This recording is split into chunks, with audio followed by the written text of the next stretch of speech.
السلام علیکم ورحمۃ اللہ وبرکاتہ۔ کیا حال ہے آپ کا؟ آپ سب کو دیکھ کے اتنی خوشی ہو رہی ہے اور یوں لگ رہا ہے جیسے واقعی رمضان آ گیا ہے۔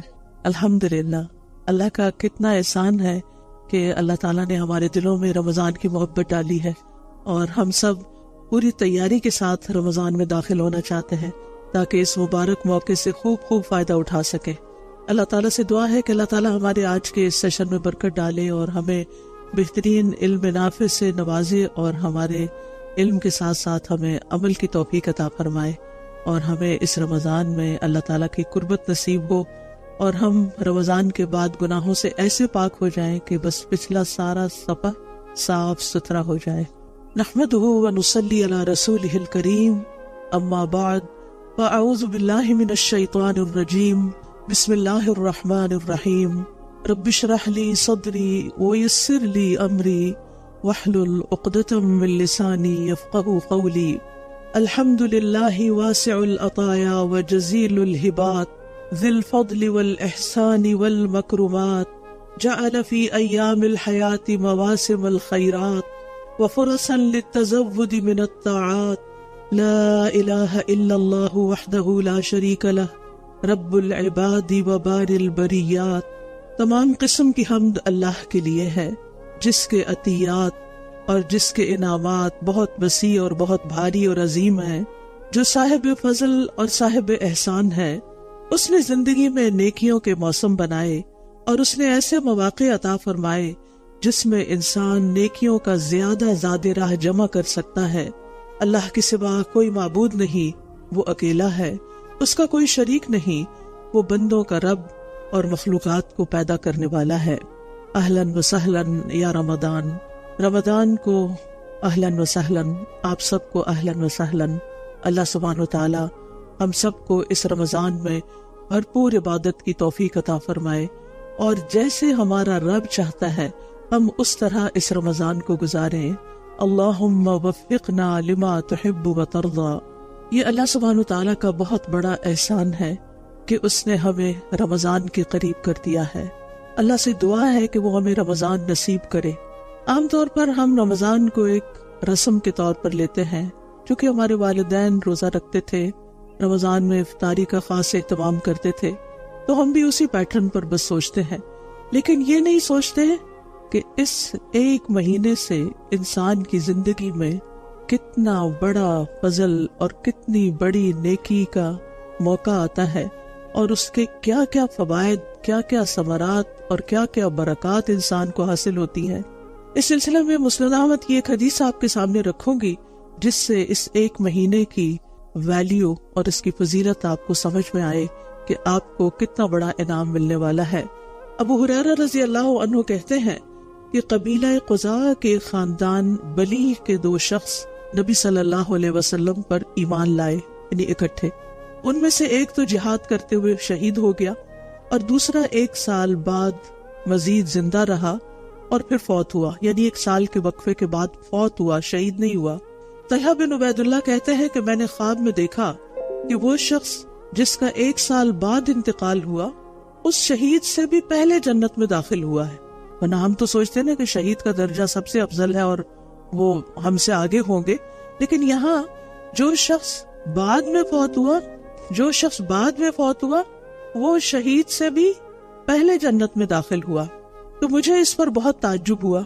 صبح میں نے رسول اللہ صلی اللہ علیہ وسلم کو یہ خواب سنایا، تو رسول اللہ صلی اللہ علیہ وسلم نے فرمایا، کیا اس نے اس کے بعد، یعنی پہلے شخص کے بعد، شہید کے بعد رمضان کے روزے نہیں رکھے، اور سال بھر کی 6000 اور اتنی زیادہ رکعتیں نہیں پڑھی؟ یعنی 1 سال کے رمضان کے روزے اور نمازیں اس شخص کو شہید سے بھی آگے لے گئی۔ ہم بعض اوقات جب اپنا فرض ادا کرتے ہیں تو ہم سمجھتے ہیں کہ یہ ایک فریضہ ہے، بس پورا کر لو، روزہ رکھنا ہے رکھ لو، نماز پڑھنی ہے پڑھ لو، بس ایک مشینی انداز میں یہ کام کرتے رہتے ہیں، لیکن یہ نہیں سوچتے کہ یہ ہمارے درجات کی بلندی کا باعث بنتے ہیں اور ہمیں اللہ تعالیٰ کا قرب نصیب کرتے ہیں۔ تو خوش قسمت ہے وہ شخص جس کو اللہ تعالیٰ لمبی زندگی دے اور پھر نیکیوں سے بھرپور دے، اور نیکی کے موسموں اور نیکی کے اوقات سے بھرپور فائدہ اٹھانے کی توفیق عطا کرے، بعض سلف کے بارے میں آتا ہے، سلف کہتے ہیں ان لوگوں کو جو پہلے کے نیک لوگ تھے، گزشتہ نیک لوگ ابتدائی صدیوں کے، کہ وہ 6 ماہ تک یہ دعا کرتے، اے اللہ ہمیں رمضان تک پہنچا دے. یعنی اتنے حریص ہوتے تھے کہ انہیں رمضان ملے. اور پھر وہ رمضان کے بعد 5 ماہ تک یہ دعا کرتے رہتے کہ اے اللہ ہمارے رمضان کے روزے قبول فرما لے. کیا ہم نے بھی یہ دعائیں کبھی کی؟ ہم میں سے کتنے لوگوں نے یہ دعا کی کہ اللہ ہمیں رمضان تک پہنچا دے، اللہم بلغنا رمضان. پھر اسی طرح یہ دعا اس لیے کیا کرتے تھے کہ وہ اس کے فائدوں کو جانتے تھے، اس کی برکتوں کو سمجھتے تھے، اس میں ملنے والے انعامات کو سمجھتے تھے. پھر جب رمضان داخل ہو جاتا تو اللہ تعالیٰ سے دعا فرماتے کہ وہ انہیں اس میں عمل صالح کرنے کی توفیق عطا فرمائے. اور جب رمضان ختم ہوتا تو دعا کرتے کہ جو کچھ بھی ہم نے اس رمضان میں کیا اللہ تعالیٰ اس کو قبول فرما لے.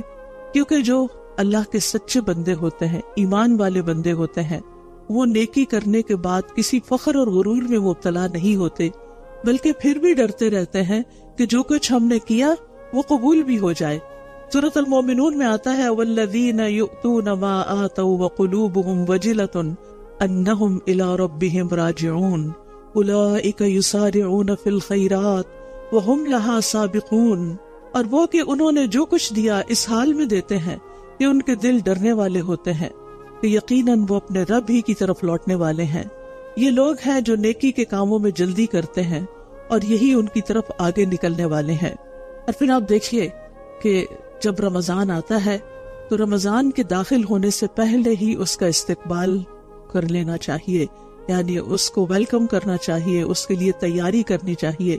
ابو بکر البلخی کہتے ہیں ماہ رجب کھیتی لگانے کا مہینہ ہے، ماہ شعبان کھیتی کو پانی لگانے کا، اور ماہ رمضان کھیتی کاٹنے کا.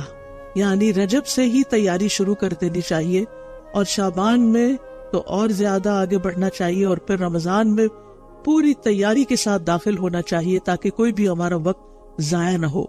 اور وہ یہ بھی کہتے ہیں کہ ماہ رجب کی مثال ہوا کی طرح ہے، ماہ شعبان کی بادلوں کی طرح، جنہیں پہلے ہوا چلتی پھر بادل آتے ہیں، اور ماہ رمضان کی مثال بارش جیسی ہے.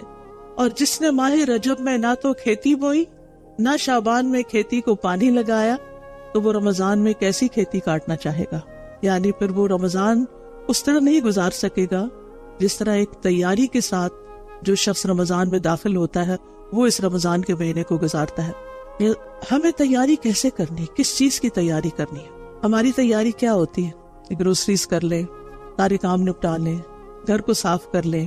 لیکن اسلاف گھروں کو صاف کرنے کے ساتھ ساتھ اپنے دلوں کو صاف کرتے تھے. وہ رمضان میں اس طرح داخل ہوتے تھے کہ ان کے دل میں کسی کے خلاف بھی کوئی کینہ، بغض اور نفرت نہیں ہوتی تھی. یہ تھی ان کی رمضان کی تیاری. اور یہ سب کچھ کیسے نکلتا ہے دلوں سے؟ اس وقت نکلتا ہے جب دل کے اندر ایمان راسخ ہو جاتا ہے. اسی لیے رسول اللہ صلی اللہ علیہ وسلم نے فرمایا ان ابی ہریرہ قال قال رسول اللہ صلی اللہ علیہ وسلم من صام رمضان ایمانا واحتسابا غفر له ما تقدم من ذنبه. جس نے رمضان کے روزے ایمان کی حالت میں حصول ثواب کے لیے رکھے تو اس کے پچھلے گناہ معاف کر دیے جائیں گے. گویا رمضان سے پورا فائدہ اٹھانے کے لیے ہمیں اپنے ایمان کی تجدید کی ضرورت ہے. ہمیں اپنے ایمان کو تازہ کرنا ہے اور اپنی نیت میں اخلاص پیدا کرنا ہے کہ ان روزوں سے ہمارا مقصد کوئی ڈائٹنگ کرنا نہ ہو، کوئی صحت اچھی کرنا نہ ہو. وہ تو ہو ہی جائے گی، وہ تو اس کی بائی پروڈکٹ ہے. لیکن اصل مقصد کیا ہو کہ ہمارا ایمان اور مضبوط ہو جائے اور ہمیں اللہ سبحانہ و تعالیٰ کے ہاں اس کا اجر و ثواب ملے. اگر ہم رمضان کی تیاری کرنا چاہتے ہیں تو اس کے لیے ایمان میں سچائی کی ضرورت ہے. ایمانی لحاظ سے تیاری کیوں ضروری ہے؟ ایمان کی تجدید کی کیوں ضرورت ہے؟ اس لیے کہ اعمال کی قبولیت کی بنیاد ہی ایمان پر ہے. جتنا اچھا ایمان ہوگا، جتنا مضبوط ایمان ہوگا، جتنا پکا ایمان ہوگا، اتنا ہی عمل کا اجر و ثواب بڑھ جائے گا.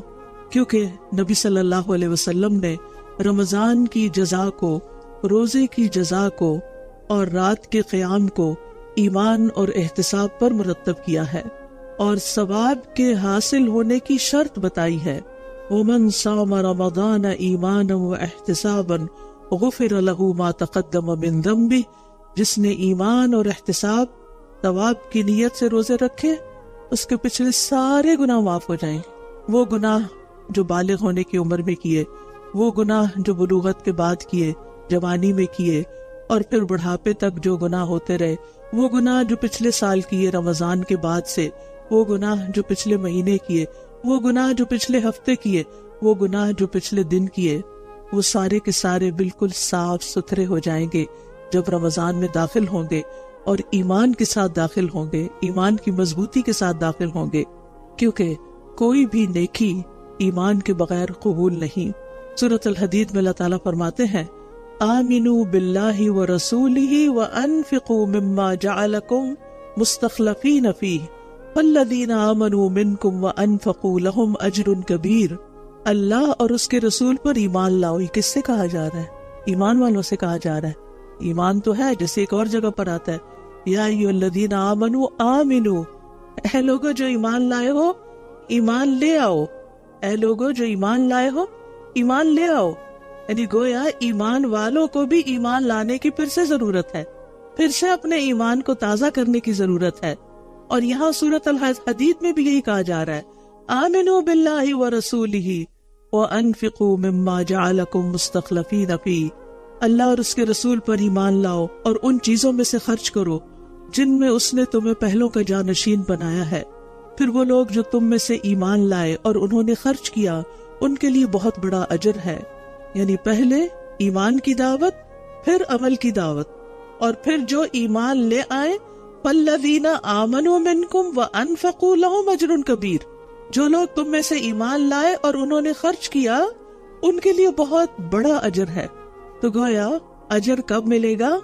چاہے خرچ کرنا ہو، چاہے روزے رکھنے ہو، چاہے قیام اللیل کرنا ہو، جب ایمان ہوگا، یقین ہوگا. تو اس سے پتہ چلتا ہے کہ ایمان کا ہونا اور درست ایمان کا ہونا لازمی شرط ہے اعمال کی قبولیت میں. کیوں؟ اس لیے کہ بہت سے لوگ ایمان بھی لانے کا دعویٰ کرتے ہیں لیکن ساتھ ہی شکوک و شبہات کا شکار ہوئے رہتے ہیں. ان کے دل میں اللہ کے بارے میں شک، پتہ نہیں اللہ ہے کہ نہیں.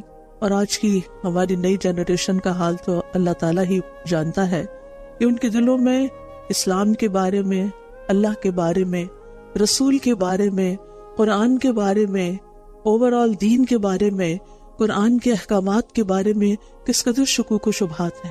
شک ایمان کے منافی ہے. ہم سب کو اپنے دلوں کا جائزہ لینا ہے کہ کیا میں اللہ کے رب ہونے پہ راضی ہوں؟ کیا میں محمد صلی اللہ علیہ وسلم کے نبی ہونے پہ راضی ہوں؟ کیا میں اسلام کے دین ہونے پہ راضی ہوں، مطمئن ہوں، خوش ہوں؟ میرا پورا یقین ہے کہ یہ سب کچھ بالکل سچ ہے، حقیقت ہے، اور میں کسی وسوسے کا شکار نہیں. اور پھر اللہ سبحانہ و تعالیٰ کی رضا کے لیے سارے کام کیے جائیں، کیونکہ اللہ تعالیٰ پر ایمان رکھتے ہیں تو پھر وہی عمل جو چھوٹا سا بھی ہو وہ بہت بڑا درجہ پا جاتا ہے.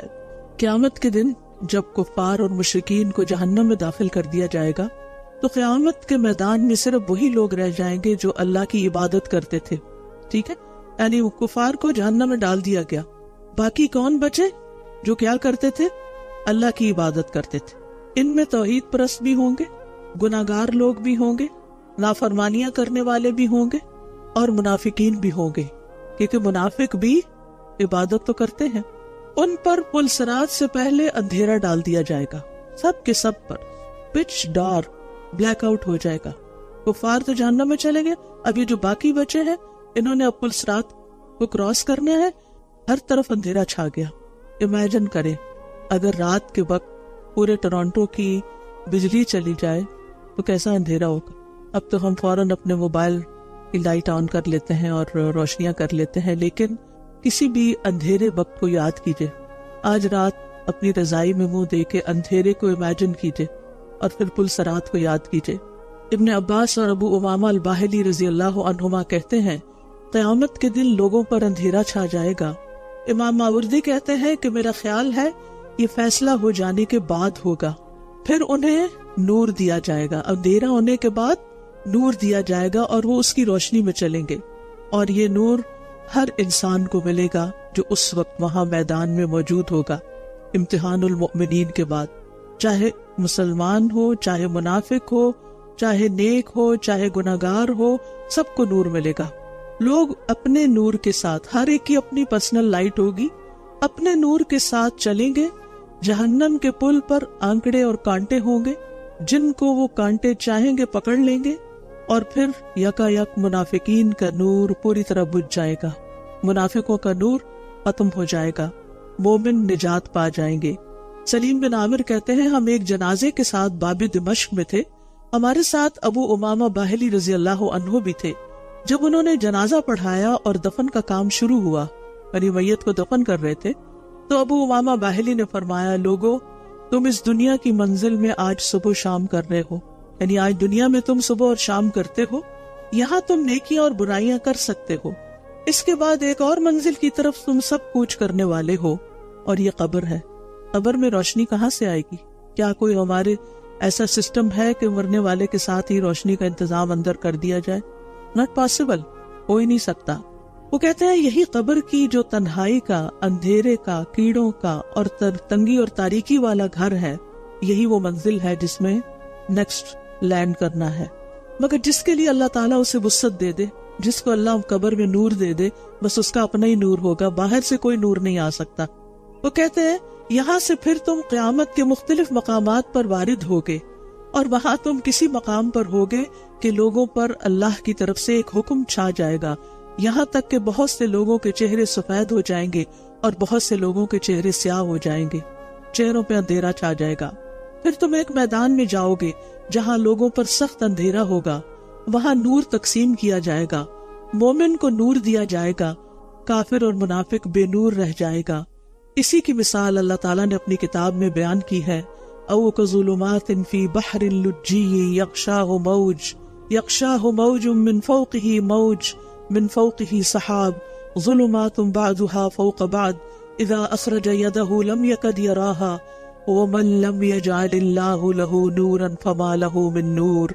یا ان کے اعمال جیسے نہایت گہرے سمندر میں اندھیرے ہوں جسے موج نے ڈھانپ لیا ہو، اس کے اوپر ایک اور موج ہو، اس کے اوپر بادل ہو، اندھیروں پر اندھیرے، جب وہ اپنا ہاتھ نکالتا ہے تو قریب ہے کہ اسے دیکھ بھی نہ سکے، اور جس کے لیے اللہ نے کوئی نور نہیں بنایا اس کے لیے کوئی نور ہی نہیں۔ تو یہ وہ کہتے ہیں کہ یہ آیت اس دن کے اندھیرے کے لیے بھی ہے کہ وہاں ایسا اندھیرا ہوگا کہ کسی کو اپنا ہاتھ بھی نظر نہیں آئے گا۔ منافقین سے اندھیرا ایسا ہوگا منافقین کا کہ ان کو کچھ بھی نظر نہیں آئے گا، لہٰذا وہ پل کراس نہیں کر سکیں گے، وہیں نیچے گر جائیں گے۔ تو جس طرح ایک نابینا شخص آنکھوں والے کی بصارت نہیں لے سکتے، یعنی اگر مثلاً ایک شخص ہے، اس کا بھائی نابینا ہے، تو وہ اپنا نور اپنے بھائی کو نہیں دے سکتا۔ تو اسی طرح قیامت کے دن اگر ایک بھائی کے پاس بہت زبردست نور ہے اور دوسرے کے پاس کوئی نور نہیں، تو وہ اپنا نور اس کو نہیں دے سکتا۔ ہم میں سے کوئی اپنے بیٹے کو نور نہیں دے سکے گا، کوئی اپنے والدین کو نور نہیں دے سکے گا، کوئی اپنے عزیز پیارے کو نور نہیں دے سکے گا۔ ہر ایک کا صرف اپنا اپنا نور ہوگا، اور یہ نور نور ایمان ہوگا۔ جتنا زیادہ کسی کا پختہ، مضبوط، اچھا ایمان ہوگا، اتنا ہی زیادہ اس کا نور ہوگا۔ منافق ایمان والوں سے درخواست کریں گے، آرزو کریں گے، ان کی منتیں کریں گے، انظرونا نقتبس من نورکم، ہمیں دیکھو، ہمیں بھی تمہارے نور سے کچھ مل جائے۔ تو کیا کہیں گے مومن؟ قیل ارجعوا وراءکم فالتمسوا نورا، کہیں گے جاؤ واپس، جا کے اپنا جہاں سے آئے ہو وہاں سے نور لے کر آؤ، یہاں نور نہیں ملتا۔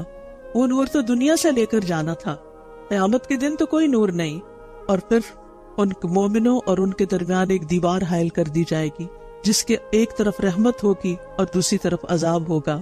سلیم بن عامر کہتے ہیں بس منافق نور کی تقسیم کے وقت تک دھوکے میں پڑا رہے گا، وہ سمجھے گا شاید میں بھی ایمان والوں کے ساتھ جنت میں چلا جاؤں۔